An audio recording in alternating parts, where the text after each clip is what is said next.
We grow up believing love should be natural, effortless, something that happens when you meet the right person. But if you've ever been in a long-term relationship, romantic, familial, or otherwise, you know the truth is more complicated. Most of what we call love in the beginning is instinct, attraction, chemistry, the intoxicating thrill of being chosen. It feels like magic because, in a way, it is. Your brain is flooded with dopamine, oxytocin, and a cocktail of neurochemicals that make everything feel urgent and electric. But that intensity fades, and when it does, many of us panic. We think something's wrong. We think we've fallen out of love. The truth is more straightforward and more hopeful. Real love, the kind that endures beyond novelty, is a skill. It's a discipline that must be learned, practiced, and relearned as we change. And while today we'll focus primarily on romantic love, because that's where most of us struggle most acutely, know that these principles apply to any relationship where depth matters. To close friendships, to parent-child bonds, to any connection you want to nurture beyond its initial spark. Psychologist Erich Fromm wrote in his 1956 book, The Art of Loving, "Love isn't something natural. It requires discipline, concentration, patience, faith, and the overcoming of narcissism. It isn't a feeling, it is a practice." And that's the paradox. Love is what we crave most, yet what we're least prepared to sustain. We're fluent in desire, but illiterate in devotion. So today we're looking at what psychology, neuroscience, and philosophy can teach us about how to love better. Part 1. What love actually is. Before we can love better, we need to understand what love actually is. And the answer? It's complicated. Love isn't one thing. It's a constellation of overlapping systems: emotional, biological, psychological, and even spiritual. Each discipline offers a piece of the puzzle. The triangular theory of love. Let's start with psychology. Robert Sternberg, a Yale psychologist, proposed what's called the triangular theory of love. According to Sternberg, love has three essential ingredients: intimacy, passion, and commitment. Intimacy is the closeness you feel, the warmth, connection, and bond. Passion is the physical and emotional intensity, desire, attraction, and arousal. Commitment is the decision to stay, to build a life together despite challenges. Combine these three elements in different ways, and you get completely different types of love. Just passion? That's infatuation, intense but shallow. Just intimacy? That's friendship, deep but without romantic spark. Intimacy plus commitment, but no passion. That's companionate love, the kind many long-term couples settle into. But when all three align, intimacy, passion, and commitment, that's what Sternberg calls consummate love, the Holy Grail. And it's rare, not because it's impossible, but because maintaining all three requires constant attention. The triangle shifts over time. Passion naturally declines. Intimacy can deepen or erode. Commitment can strengthen or feel like an obligation.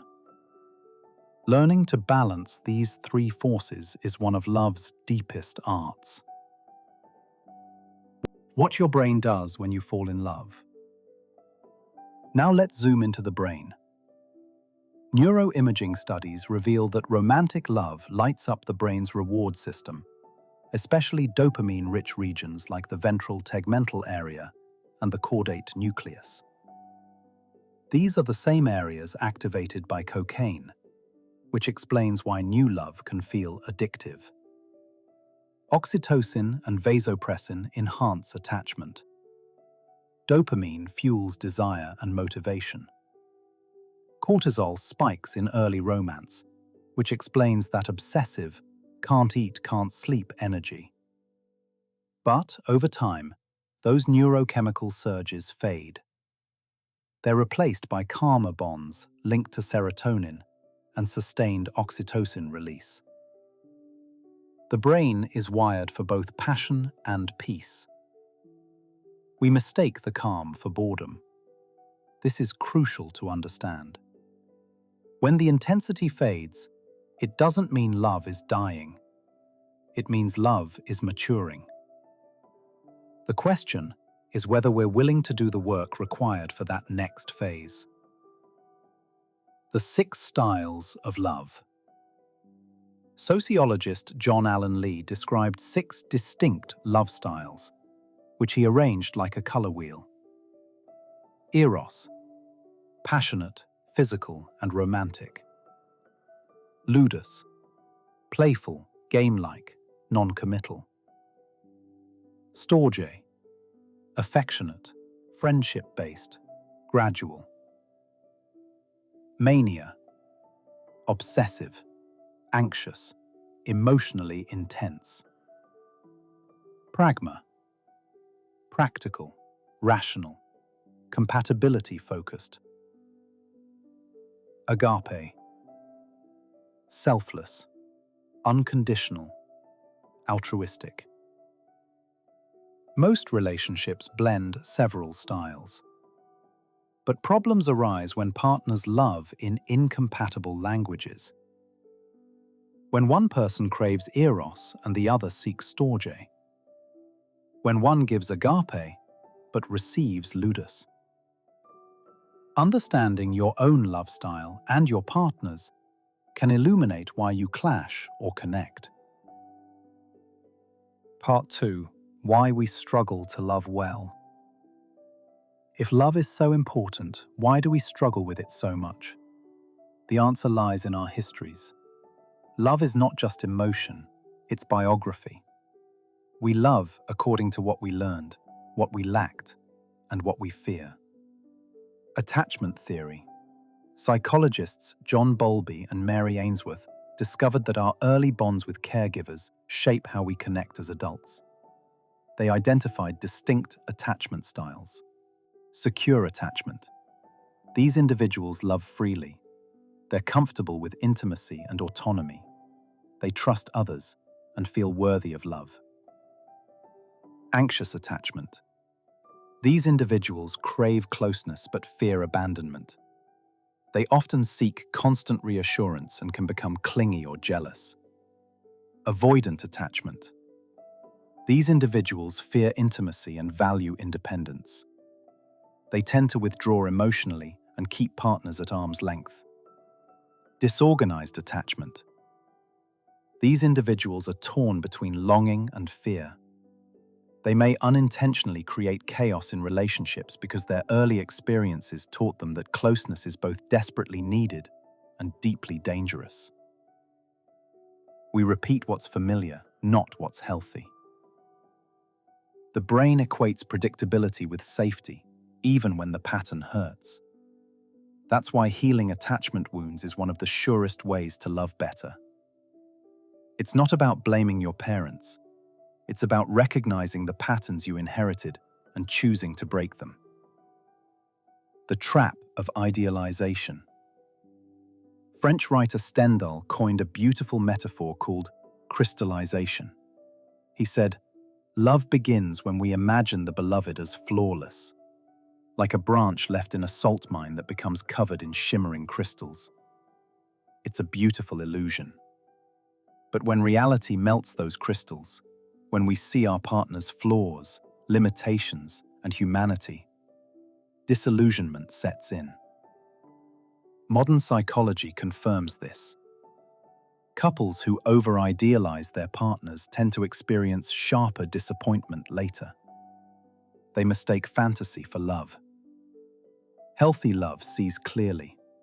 It doesn't idolize or diminish. It accepts. The decline of novelty. Dopamine loves novelty. That's why the beginning of a relationship feels so electric.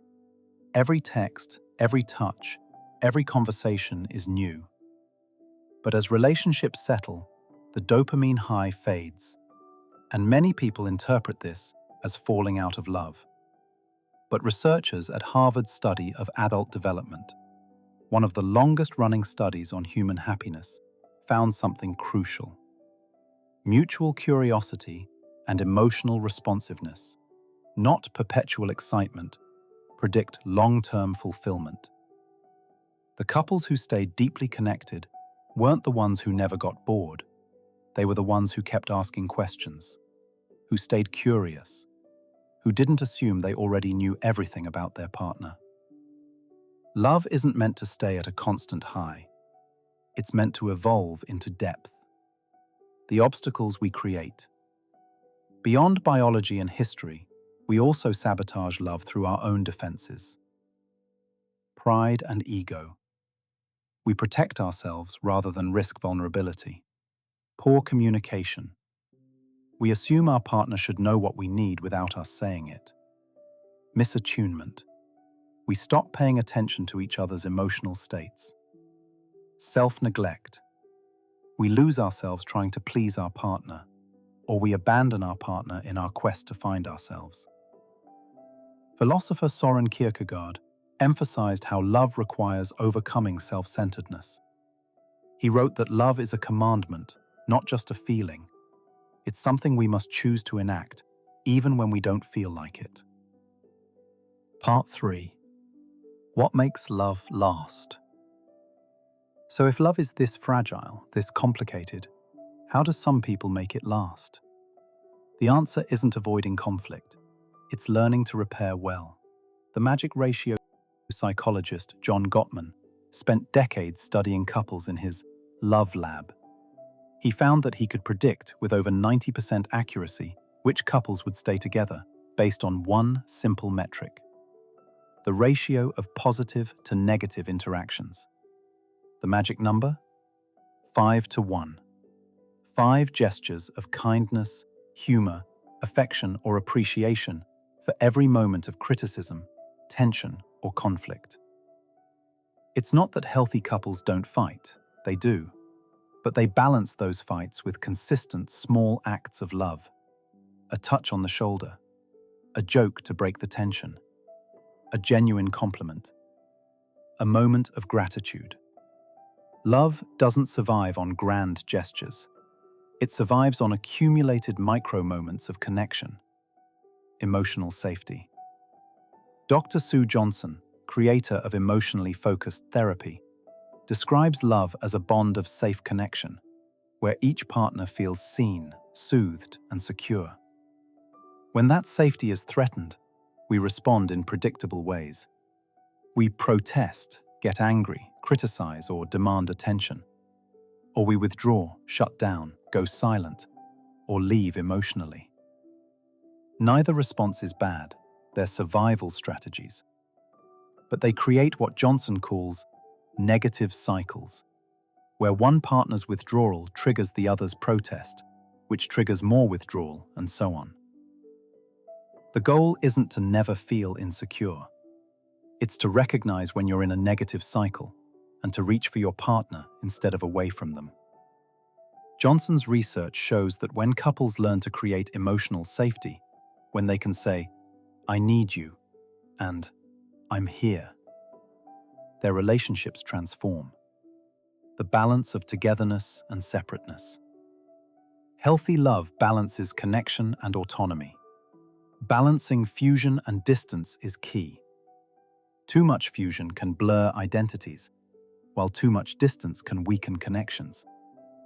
Nurturing both creates a vibrant, thriving relationship.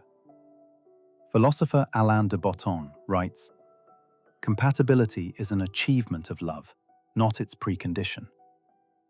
We don't find perfect matches, we grow into them, through compromise, through honoring differences, through respecting each other's need for both intimacy and independence. Shared meaning. Psychologist Gottman also talks about creating shared meaning, the rituals, goals, and narratives that couples build together. It's the story you tell about how you met, the traditions you create, the dreams you align toward, the inside jokes nobody else gets. Meaning is the invisible glue that keeps affection alive when chemistry quiets down. Couples who co-author a life together, not just coexist, are far more resilient. Part 4. Philosophical wisdom on loving better. Psychology tells us what love needs, but philosophy tells us what love means. Plato. Love as ascent. In The Symposium, Plato describes love as a ladder. It starts with desire for one beautiful body, but it can ascend toward love of beautiful souls, beautiful ideas, and ultimately, beauty itself. At its highest, love is spiritual awakening. What we adore in another person is a reflection of something transcendent. Plato reminds us that love can be shallow, or it can lead us toward wisdom and growth. Kierkegaard. Love as choice. Søren Kierkegaard warns that passion fades, but commitment is ethical. In Works of Love, he writes that love must become a decision, renewed daily, independent of changing moods. To love is to persist in loving, even when you no longer feel like it. This doesn't mean staying in toxic relationships. It means that, in healthy relationships, there will be seasons where love feels easy, and seasons where love requires will. C.S. Lewis. The Four Loves. C.S. Lewis divided love into 4 types: affection, friendship, eros, and charity. Affection is the warm, comfortable love of familiarity. Friendship is based on shared interests and mutual respect. Eros is romantic and passionate. Charity is selfless, the will to seek the other's good, even when the feeling burns low. Lewis warned against idolizing any one form. Romantic eros is intoxicating, but it must be guided by charity, otherwise it becomes obsession. Simone Weil. Love as attention. French philosopher Simone Weil said, "Attention is the rarest and purest form of generosity." To love well is to attend, to see without trying to fix, to listen without defending, to be fully present. This insight now echoes in modern therapy. Presence is the new passion. In a world of distraction, giving someone your full, undivided attention is an act of love. Part 5. How to love better in practice. How do we actually do this? How do we take these insights and apply them? Here are 6 practices for loving better. 1. Stay curious. Don't assume you know your partner.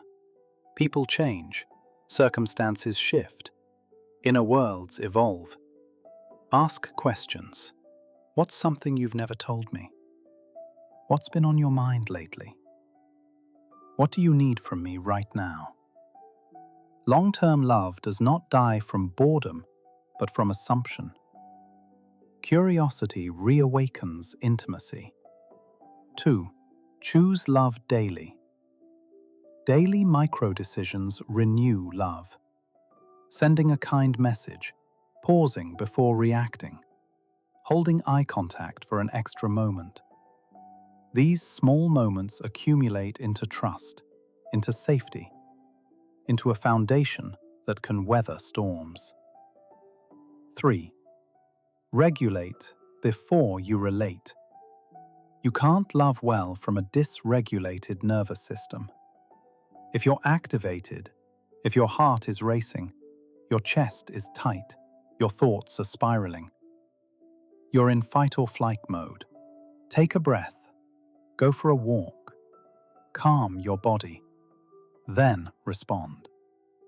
Neuroscience shows that emotional regulation creates the safety love requires. 4. Repair quickly. Don't let resentment fester.